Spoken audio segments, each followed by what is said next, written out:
Today, we're going to learn about how and why the First World War began. So, what was going on in Europe before the start of World War I?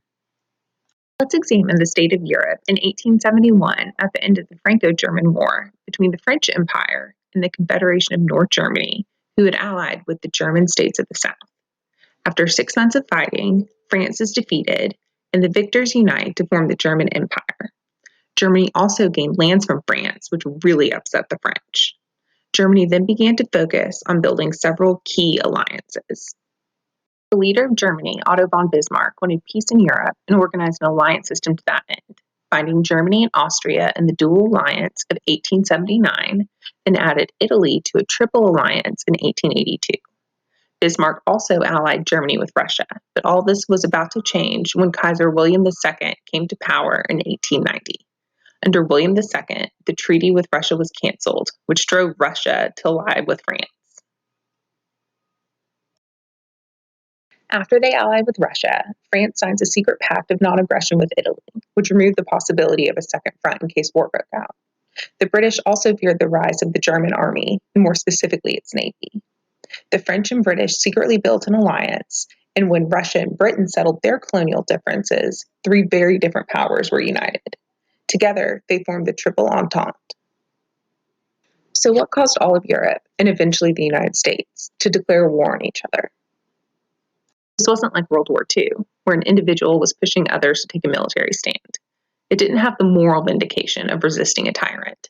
Rather, it was a delicate but toxic bounce of structural forces. Let's discuss the main causes of World War I and break down these new vocab terms. Militarism means that the army and military forces are given a high profile by the government. The growing European divide had led to an arms race between the major countries of Europe. An alliance is an agreement between two or more countries to give each other help if it's needed. When an alliance is signed, those countries become known as allies. A number of alliances had been signed by countries between 1879 and 1914. These were important because they meant that some countries had no option but to declare war if one of their allies declared war first. Imperialism is the use of diplomatic or military force to extend a nation's power and enhance its economic interest, often by acquiring territories or colonies. By 1900, the British Empire extended over 5 continents, and France had control of large areas of Africa. Nationalism means being a strong supporter of the rights and interests of one's country. It's an ideology based on the premise that the individual's loyalty and devotion to the nation-state surpass other individual or group interest. One way or another, all wars start with a breakdown of peaceful relations between the eventual enemies, and World War I is no exception. Most agree that the event that started World War I was the assassination in Sarajevo of the Austrian Archduke Franz Ferdinand on June 28, 1914.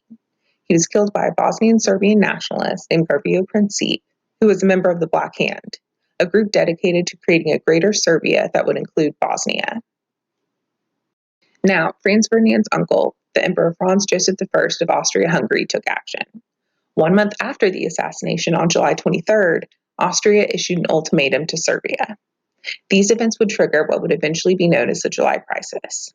Now, we are going to examine a lot of dates because the timing of events, as well as the alliances that have previously been made, become critical.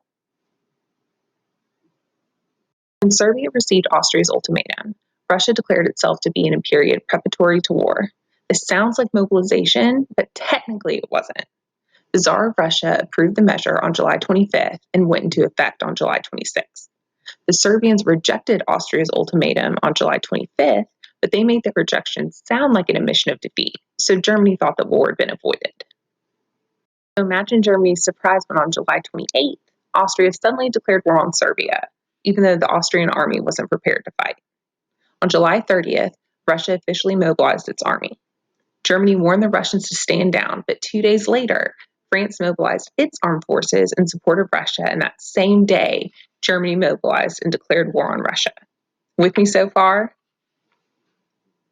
Let's recap, shall we? Austria and Germany were the first to declare war on July 28th and August 1st. Russia, with its pre-mobilization mobilization, was ready for a fight.